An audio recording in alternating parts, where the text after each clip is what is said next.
ناظرین السلام علیکم. ہم آپ کی جانب عاظم اسٹوڈیو کی جانب سے جنت البقیع کے سلسلے میں ایک ایپیسوڈ لے کر حاضر ہوئے ہیں. اس کا آج پہلا پروگرام ہے کہ جنت البقیع میں کس کس کی قبریں ہیں اور کس کس کے وہاں پر مزارات ہیں اور کس کو کس طرح اور اسے کس طرح مسمار کیا گیا، اس کی آپ کو ہم معلومات دیں گے. سب سے پہلا میرا سوال میرے ساتھ ہیں اس کے بتانے کے لیے اعلیٰ جناب مولانا مولوی سید محمد عباس صاحب قبلہ. آئیے میں سب سے پہلے ان کے سوال کرتا ہوں کہ جنت البقیع کی جو انہدام جنت البقیع اور کب اور کہاں ہوا، اور اس وقت سب سے پہلے اس وقت وہاں پر کون سے بادشاہ کی حکومت تھی؟ اعوذ باللہ من الشیطان الرجیم. بسم اللہ الرحمن الرحیم. انہدام جنت البقیع تقریباً آج سے 100 سال پہلے 1344 ہجری، یعنی اب 1444 ہجری ہے تو 100 سال ہو گئے، اور انگریزی تاریخ کے حساب سے 1927 میں انہدام کیا گیا. انہدام جنت البقیع کا مطلب یہ ہے کہ وہاں پر جو بھی قبریں ہیں معصومین علیہم السلام کی، اور اس کے علاوہ اصحاب کرام کی، اور اس کے علاوہ جو ہے وہ ازواج پیغمبر کی اور دوسری بزرگ شخصیات کی، تو ان کو منہدم کر دیا گیا اور مسمار کر دیا گیا. یعنی ان کے اوپر گنبد بنے ہوئے تھے اور زری وغیرہ بنی ہوئی تھی، تو وہ توڑ دیا گیا اور بالکل زمین بوس ایسی، یعنی سمتل زمین جو ہے بنا دی گئی جیسے وہاں پر کوئی چیز موجود نہیں ہے. مولانا صاحب دوسرا میرا سوال ہے کہ انہدام جنت البقیع کا سیاسی پس منظر کیا ہے؟ ظاہر سی بات ہے، کوئی بھی بڑا کام ہوتا ہے کسی ملک کے اندر تو ایسا تو نہیں 4 آدمی کھڑے ہو کر وہ کام انجام دے دیں اور کوئی پرسان حال نہ ہو، پوچھنے والا نہ ہو. تو بہرحال یہ کام جو کیا گیا ہے حکومت کی طرف سے کیا گیا. اس میں ایسا نہیں ہے کوئی عوام یا پبلک لوگ کھڑے ہوئے انہوں نے جو ہے وہ منہدم کر دیا. حکومت نے یہ کام کیا اور یہ ان کی فکر تھی. یعنی ایسا نہیں ہے کہ اچانک کسی نے سمجھایا کہ چلو بھائی جنت البقیع کو اور یہ سارے مزارات کو منہدم کرتے ہیں، تو اچانک جو ہے جوش میں آ گئے اور جا کے منہدم کر دیا. بلکہ یہ افراد جو ہیں اس سے یعنی تقریباً 200 سال سے اور پیچھے کے عرصے میں اگر ہم جائیں تو وہاں پر ہمیں سیاسی پس منظر ملتا ہے. یعنی کس طریقے سے حکومت آئی آل سعود کی اور کس طریقے سے یہ برسر اقتدار آئے، اور پھر انہوں نے اپنی فکر کو لوگوں کے اوپر رائج کرنا شروع کیا. تو اس میں ایک تھا محمد ابن عبد الوہاب اور ایک تھا محمد بن سعود. تو محمد بن سعود جو ہے وہ یعنی نجد کے رہنے والے افراد تھے، اور ان کا کام جو ہے وہ جسے کہتے ہیں کہ تاریخ نے اس کو لکھا ہے، کوئی ایسا نہیں اس کو پڑھ سکتے ہیں، ڈاکے والا تھا. ڈکیتی کرنا، لوٹنا اور یعنی لڑاکو قسم کے یہ افراد تھے. اور محمد ابن عبد الوہاب جو ہیں یہ جسے کہتے ہیں دینی آدمی، مولوی صاحب جو ہیں پڑھ لکھے آدمی. تو میں احترام سے کہہ رہا ہوں محمد ابن عبد الوہاب مولوی آدمی. تو محمد ابن عبد الوہاب نے کس کو آگے کیا؟ محمد بن سعود کو. محمد بن سعود نے جو ہے وہ آہستہ آہستہ محمد بن عبد الوہاب نے یہ کہا تمام قبائل سے عرب کے کہ آپ محمد بن سعود کی حمایت میں جمع ہو جائیے. اس دور میں عثمانی حکومت تھی جو کہلاتی ہے، کئی سو سال تک عثمانی حکومت رہی. تو انہوں نے جمع کر لیا لوگوں کو اور کہا کہ کس کی حمایت کریں؟ محمد بن سعود کی. تو محمد بن سعود کی اولاد میں جا کر عربستان جو علاقہ ہے، پہلے نجد میں تھا پھر حجاز بھی آ گیا ان کے اندر، تو وہ سعودی عرب کہلایا. یعنی سعودیوں کا عرب، وہ محمد بن سعود کی اولاد میں. اور کیونکہ دینی فکر جو تھی ان کی وہ محمد بن عبد الوہاب نے دی تھی، تو اس اعتبار سے وہ وہابی کہلائے. یہ 200 سال سے آپ پیچھے جائیں گے تو یہ پس منظر ہے. تو ان کی اسی یعنی یہ سیاسی پس منظر جب حکومت آ گئی ان کی، تو اس ٹائم بھی انہوں نے تخریب کاری کی. تقریباً 1220 ہجری میں، تقریباً 222 سال تقریباً لگتے ہیں۔ اس ٹائم بھی انہوں نے تقریب کاری کی اور انعظام کیے۔ تو ان سے کہا کہ آپ نے یہ کیوں کیے؟ تو انہوں نے کہا کہ یہ تو ایسے ہی لوگوں نے مل کر جو جاہلوں نے کر دی ہیں اور ہم اس کو صحیح کروا دیں گے۔ لیکن 100 سال پہلے جب باقاعدہ حکومت ان کی مضبوط ہو گئی اور یہ پرانے لوگ چلے گئے اور نئے لوگ برسر اقتدار آ گئے، تو انہوں نے باقاعدہ طور پر تمام قبور کو، تمام مزارات کو جو جنت البقیع میں تھے، جس میں کئی ہزار صحابہ کی قبور بھی ہیں، سب کو منہدم کر کے مسمار کر دیا، زمین بوس کر دیا۔ میرا اگلا سوال ہے کہ نظام جنت البقیع کو سیاست کی وجہ سے مسمار کیا گیا یا اس میں کوئی دینی مسئلہ بھی ہے، اور قبر کو مسمار کرنا اسلام میں کیسا ہے، اور وہ بھی معصومین کی؟ دیکھیں، ہم جس دور میں زندگی گزار رہے ہیں، اس دور میں سیاست کو الگ دکھایا جاتا ہے، دین کو الگ دکھایا جاتا ہے۔ اگرچہ سیاست یہ نہیں ہے جو ہم ڈیموکریسی والا سسٹم ہے، بلکہ سیاست کا مطلب ہے لوگوں کو چلانا۔ جی ٹھیک ہے، عربی زبان میں جو اس کا مصدر ہے، روٹ ورڈ ہے، اس کا مطلب ہے لوگوں کو چلانا، آرگنائز کرنا، تنظیم کرنا، لوگوں کو کیسے چلایا جائے گا، ان کے درمیان سسٹم بنانا پبلک کے، اور ان کو پھر چلانا، اس کا نام ہے سیاست۔ اب اس میں سسٹم بھی ہوتا ہے، پولیٹیکل سسٹم ہے، اکنومیکل ہے، جوڈیشیل ہے، سارے سسٹم اس کے اندر ہیں۔ تو اس اعتبار سے تو ہم کہتے ہیں سیاست الگ ہے اور دین الگ ہے، دین کا سیاست سے کوئی تعلق نہیں، یعنی ڈیموکریسی سے کوئی تعلق نہیں دین کا، ٹھیک ہے، یا اور دوسری جو طریقے کی حکومت ہے اس سے کوئی تعلق نہیں ہے، نہ کہ لوگوں کو چلانے سے یا لوگوں کو کیسے ان کو یوٹیلائز کیا جائے، کس طریقے سے ان کو سمجھایا جائے، کیسے ان میں سسٹم بنایا جائے، اس سے دین کا کوئی تعلق نہیں ہے۔ ایسا کوئی بھی مفہوم اسلام کے اندر موجود نہیں، یعنی لوگوں کو چلانا، انبیاء کو بھیجے اس لیے تاکہ لوگوں کو چلائیں، کہ ان کے اندر سسٹم بنائیں کہ کون سا سسٹم کیسے چلے گا۔ یہ لیکن دینی لوگوں کے ہاتھ سے نکل چکا ہے اور یہ اس ٹائم جو ہے دوسرے لوگوں کے ہاتھ میں ہے۔ تو عربستان میں سیاست اور دین جو ہے وہ ساتھ چل رہا ہے۔ اچھا، ایسا نہیں ہے کہ سیاست دین کا مطلب یہ ہے کہ آپ مسجدوں میں جائیں، اس کو غور کیجئے، مسجد میں جا کر نماز پڑھنی ہے، گھر پہ روزہ رکھنا ہے، حج کرنا ہے، زکوٰۃ دینی ہے، خمس دینا ہے، باقی بینک کا سسٹم اس سے دین کا کوئی تعلق نہیں ہے، ٹھیک ہے۔ جب فیصلہ کیا جائے گا، ٹھیک ہے، تو چور کے ہاتھ کاٹے جائیں نہیں کاٹے جائیں، کسی آدمی نے کسی کو قتل کر دیا اس کے ساتھ کیا کیا جائے، کسی نے کسی کا گھر گرا دیا اس کے ساتھ کیا کیا جائے، یہ سارے سسٹم سعودی عرب کے اندر اس وقت بھی دین کے تحت آتے ہیں۔ یعنی پوری سیاست سسٹم ہے، پولیٹیکل سسٹم ہے، اور پولیٹیکل سسٹم میں جو بھی کام ہوتا ہے وہ دین کے انڈر میں ہوتا ہے، دین کے باہر نہیں ہوتا، اگرچہ وہ دین سمجھتے ہیں، جس کو وہ دین سمجھتے ہیں اسی دین کے اعتبار سے وہ سسٹم چلاتے ہیں۔ تو وہاں پر دین اور سیاست الگ نہیں ہے، ایک ہی ساتھ ہے۔ لیکن ظاہر سی بات ہے، پبلک کو جب آپ کہہ رہے ہیں کہ ہم دیندار لوگ ہیں اور یہ ہے، اور عوام بھی، مسلمان بھی دیندار ہیں، تو ایسے موقع پر آپ محض سیاست کے اعتبار سے کوئی بھی کام نہیں کر سکتے جب تک کہ آپ یہ ثابت نہ کریں کہ دین اس کی اجازت دیتا ہے، دین اس کو کہتا ہے۔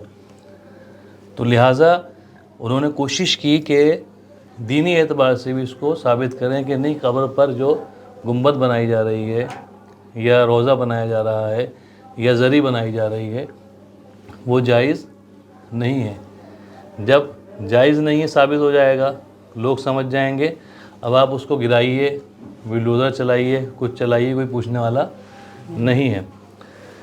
تو وہاں پر ایک شخص ہے جس کا نام عبداللہ، تاریخ نے بتایا، ہوتے سب اللہ کے بندے ہیں، لیکن کام ضروری نہیں کہ وہ عبداللہ نام کا ہر آدمی جو ہے اللہ کا بندہ ہی ہو، کس کے لیے کام کر رہا ہو کوئی پتہ نہیں ہے۔ تو اس کا نام عبداللہ بلیحہ نام بتایا گیا ہے، جو کہاں کے رہنے والا، مدینے کے رہنے والے تھے۔ تو انہوں نے کیا کیا، دوسرے افراد جو مدینے کے تھے ان کو جمع کیا، اور جمع کرنے کے بعد یہ کہا کہ بھئی فتویٰ دیا جائے اس چیز۔ صاحب نے جمعے سے اعلان کر دیا کہ جو ہے وہ اب یہ قبروں پہ جو بنا ہوا ہے جائز نہیں ہے، اور وہ لوگ سن کے چلے گئے۔ اب جب کوئی مسمار کرنے جائے گا تو لوگ مخالفت میں کھڑے نہیں ہوئے کیونکہ مولوی صاحب نے فتویٰ دے رکھا ہے. تو انہوں نے دینی اعتبار سے فتویٰ دلوایا کہ یہ جو ہے جائز نہیں ہے. اور اس کے پیچھے پس منظر یہ ہے کہ قبروں کے اوپر جو ہم تعمیر کرتے ہیں یہ ناجائز ہے، حرام ہے، اور رہے گی تو یہ ہم گناہ گار ہو رہے ہیں، لہذا اس کو گرا دیا جائے، سب کو یکساں کر دیا جائے. تو سیاست نے یہ کام کیا، یعنی حکومت نے، سسٹم نے، لیکن پہلے اس کو دینی رنگ دیا، باقاعدہ لوگوں کو مطمئن کیا، اور پھر یہ منہدم کر دیا. اگلا میرا سوال ہے مول صاحب کہ نظام جنت البقی نظام جنت البقی کے بعد مسلمانوں کا رد عمل کیا ہے؟ جب جنت البقی کے جو مزارات تھے اس کو منہدم کیا گیا، جبکہ ہم تاریخ میں دیکھتے ہیں کہ جو آج سے 700 سال پہلے، 600 سال پہلے جنہوں نے سفر نامے لکھے ہیں، یعنی جو لوگ سفر کرتے تھے باقاعدہ، اب تو ویڈیو چل رہی ہیں اور فلاں مثلا محل میں گیا، ویڈیو بنا کے یوٹیوب پر ڈال دی. تو پہلے ایسا سسٹم تھا نہیں. پہلے جو ہے وہ ایک آدمی باقاعدہ زیادہ تر سفر کرتا تھا الگ الگ شہروں کا، اور وہاں پہ لکھتا تھا کہ میں نے یہ دیکھا، میں نے یہ دیکھا، میں نے یہ دیکھا. تو آج سے 600 سال پہلے تک کے افراد جو وہاں پر گئے، یعنی ایسا نہیں کہ ابھی یہ بنا دیا ہو، کسی نے بدعت رائج کر دی ہو. 600-700 سال پہلے بھی لوگوں نے دیکھا کہ اس کے اوپر گنبد جو ہے وہ بنے ہوئے تھے. جہاں 4 معصومین کی قبور ہیں اس وقت، وہاں پر گنبد بنے ہوئے تھے، اندر جو ہے وہ زری بنی ہوئی تھی، اور وہ جو احاطہ ہے، دیوار بنی ہوئی ہے، اس کے پیچھے بیت الاحزان تھا جہاں پہ جناب زہرا سلام اللہ علیہ گریا کرنے کے لیے جایا کرتی تھیں. اور اس کے برابر میں ایک گلی تھی، اور اس کے پیچھے جا کے جو ہے وہ جناب فاطمہ بنت اسد اور دوسری جو معزز شخصیات ہیں ان کے قبور تھے، اور روضے باقاعدہ بنے ہوئے تھے. اور بعض خاص اصحاب کے روضے بھی، اور جناب ابراہیم جو پیغمبر کے فرزند تھے ان کا بھی روضہ جو ہے وہ وہاں پر موجود تھا.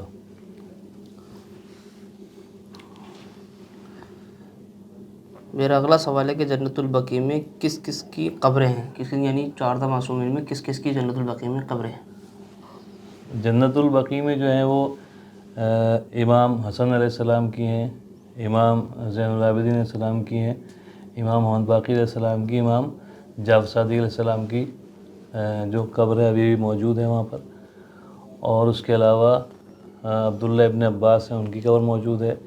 جناب فاطمہ بنت اسد ہیں، ان کی قبر موجود ہے. اور دوسرے جناب جعفر طیار کی قبر وہاں پر موجود ہے. اور اس کے علاوہ جو عثمان بن مظعون تھے، جو خاص صحابی تھے پیغمبر کے، اور امام علی علیہ السلام سے بہت محبت کرتے تھے، جن کے نام پر امام علی علیہ السلام نے اپنے بیٹے کا نام بھی عثمان رکھا تھا، ان کی قبر وہاں موجود ہے.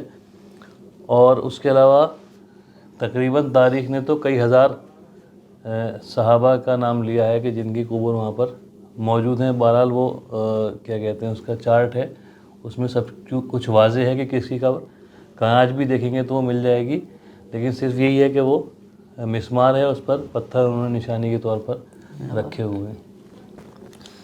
جنت البقیع کے متعلق شیعہ مراجع کرام کا کیا نظریہ ہے؟ جنت البقیع کا جب انہدام ہوا اس وقت بھی جو دوسری حکومتیں تھیں انہوں نے، ان کا کوئی ایسا کام نہیں تھا کہ وہ سعودی حکومت کے ایک دم خلاف کھڑے ہو جائیں کہ آپ یہ کر رہے ہیں. لیکن صرف اس ٹائم تو یہ ایرانی انقلاب بھی نہیں تھا، اور ایران کے جو کیونکہ علماء تھے وہاں پر، تو حکومت پہ پریشر بنایا تو انہوں نے اس چیز کو قبول نہیں کیا، سعودی حکومت کو قبول نہیں کیا. کہ 3 دن تک 3-4 دن لگے کہ یہ ہم حکومت قبول کرنے کے تیار نہیں ہیں. ڈیلیگیشن گیا تو انہوں نے اتنا کیا کہ ہم 4 دیواری بنا دیں گے اور وہاں پر صحیح سے پتھر رکھ دیں گے اور اس میں تھوڑی مٹی ڈال دیں گے. اتنا تو انہوں نے اس چیز کو قبول کیا. اور اس کے علاوہ جو ہے وہ آیت اللہ محمد حسین کاشف الغطا، انہوں نے عبداللہ بلہیہ جو ہے جس کا نام میں نے لیا، اس کو خط لکھا کہ آپ کہہ رہے ہیں یہ بدعت ہے اور یہ شرک ہے اور یہ گرا دینا جو ہے واجب ہے اور اس پہ بنانا جائز نہیں ہے، تو آپ اس سے ہم سے گفتگو کیجیے، آپ ثابت کیجیے کہ یہ حرام ہے اس پر بنانا، یہ ہم ثابت کر دیں گے اس پر بنانا جو ہے جائز ہے بلکہ مستحب ہے. تو اس نے خط کا جواب نہیں دیا، جس سے انہوں نے کہا کہ اس کے کم علمی کا جو ہے ہمیں اظہار ہو گیا کہ وہ صرف اب جب دینی اعتبار سے ہم قابو نہیں کر سکتے تو سیاسی اعتبار سے جو ہے وہ بس گرا دیا ہم نے، کام کر دیا، اب جو ہے وہ ہماری مرضی ہے. صحیح. اس کے علاوہ بعض علماء نے اس پر کتابیں لکھی، بیانات دیے. آج کے دور میں ہم دیکھیں، توجہ کریں جو بھی اس کو سن رہا ہے، ہم سنتے ہیں مراجع کرام کیا کر رہے ہیں، جبکہ آیت اللہ مکارم شیرازی کے ہاں جنت البقیع کی تعمیر نو کے لیے اقدام کرنا واجب کفائی ہے. یعنی جو بھی ان کا مقلد ہے سب پر واجب ہے کہ وہ کھڑے ہوں، جنت البقیع کی تعمیر کرنے کی کوشش کریں. اگر چند لوگ یہ کام انجام دے دیتے ہیں بات سے ساکت ہو جائے گا. آیت اللہ فاضل لنکرانی صاحب کے ہاں یہ واجب کفائی تھا، اور اس کے علاوہ سیستانی صاحب نے واجب کفائی تو نہیں کہا ہے لیکن جائز کہا ہے کہ آدمی جو ہے کھڑا اس کی تعمیر کرنے کی کوشش کرے. تو شیعہ مراجع کرام کسی بھی دور میں جو ہے وہ خاموش نہیں رہے. ان کے علاوہ اہل سنت حضرات کی بہت سے کے فتاوے ہیں کہ انہوں نے توہین کی ہے اور ان کو دوبارہ اس کی تعمیر کرنی چاہیے، اور یہ اگر ایسا کر رہے ہیں، تعمیر نہیں کر رہے ہیں تو گناہ کر رہے ہیں. یہاں تک کہ اس دور میں جب یہ منہدم کیا گیا تو یہ کہا گیا کہ اگر تمام دنیا کے مسلمان کھڑے نہ ہوتے تو آل سعود پیغمبر اکرم کا روضہ بھی جو ہے وہ منہدم کر دیتے، لیکن وہ رہ گیا. اس وجہ سے مسلمان جو ہے وہ کھڑے ہو گئے. آج بھی مسلمان اگر ساری دنیا سے کھڑے ہو جائیں اور اپنے اپنی سفارتوں کو اور سعودی حکومت کے اوپر پریشر بنائیں تو ہو سکتا ہے اس کی تعمیر دوبارہ ہو سکے. یہ تھے ناظرین ہمارے ساتھ مولانا محمد عباس صاحب جو ہمارے سوالوں کا جواب دے رہے تھے، اور آپ سب ناظرین سے بھی گزارش ہو آپ کے جو جنت البقیع کے متعلق جو سوال ہوں تو عظیم اسٹوڈیو کے کمنٹس میں آپ لکھ سکتے ہیں اور اس کا جواب کو اگلے ایپیسوڈ میں دے دیا جائے گا.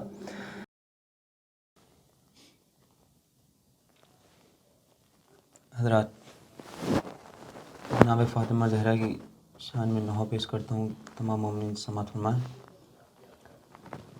علی پڑھ رہے ہیں یہ نوحہ تڑپ کر، جدا ہو گئی اپنے بچوں سے زہرا، ہوئے ہیں یتیم آج شابیر و شابر، جدا ہو گئی اپنے بچوں سے زہرا. یہاں سے بند ملاحظہ فرمائیں. اسی غم نے زہرا